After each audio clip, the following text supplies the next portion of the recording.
Hi, welcome to my tutorial. I'm going to show you how I make the Love cake topper.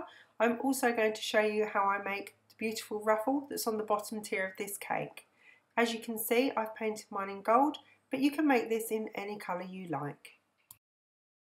The paste we recommend you use is modelling paste. I've made mine in advance and I've rolled it out, approximately 3mm thick. We want this slightly thicker because we want your cake topper to be nice and strong.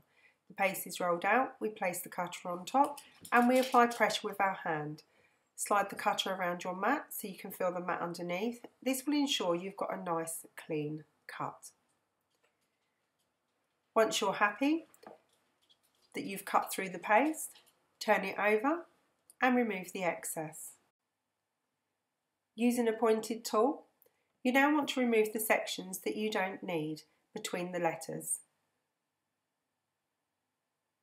They come out really nice and easy.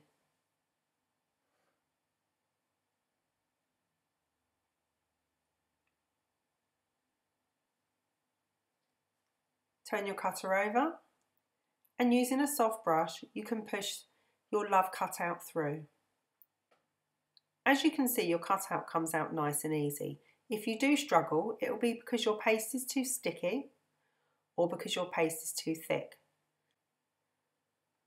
Once your Love cutout is completely out the cutter, we want to allow it to dry for 24 hours because we're going to make ours into a topper.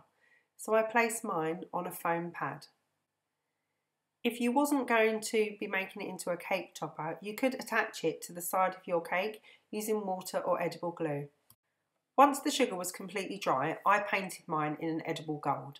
I attached mine to the top of my cake with royal icing to some lolly sticks. Make sure the lolly sticks are nice and discreet. Now it's time to make the ruffles.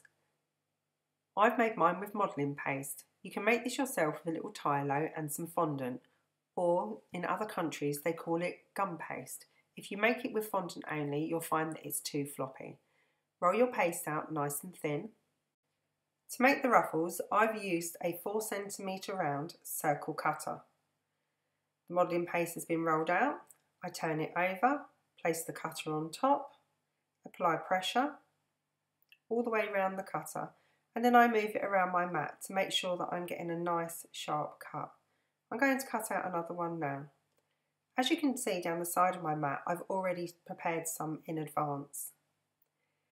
Place the circles you've cut out on a foam pad and using a ball tool, we want to find the edges. Go all the way round the circle. You can apply some pressure, it's quite nice if you get a little frill. And just keep going all the way round. You need to do this for every circle that you cut out. This can be very time consuming, but I do think that ruffles look absolutely beautiful on a cake. It is good to make a number of these in advance. That way the paste gets a little time to firm up. It makes it easier to work with and the ruffles hold their shape when you attach them to the cake. I'm going to demonstrate attaching the ruffles on this dummy cake. So you have to imagine that it's already ganached and covered in fondant. As you can see, the paste has firmed nicely. It's not too dry because that would make it crack. I fold it in half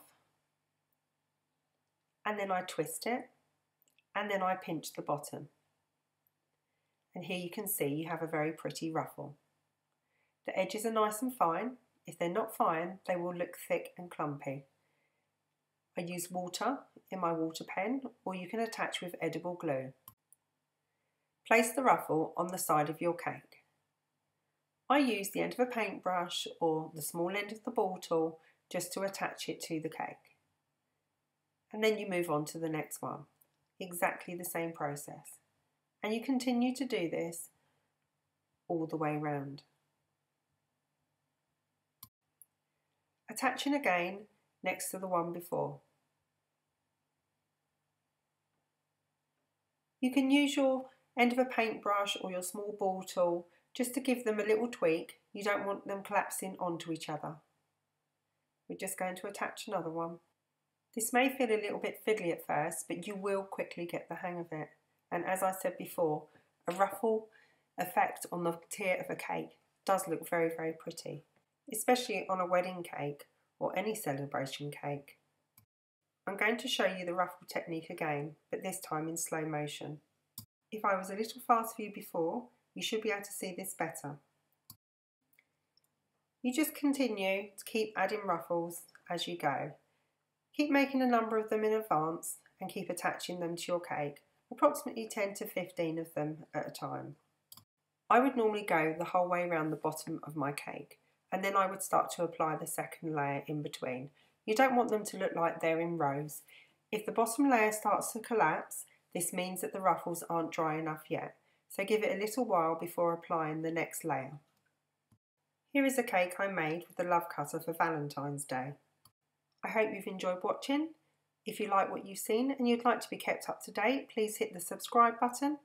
Alternatively, please check out my other YouTube videos. Thank you for watching.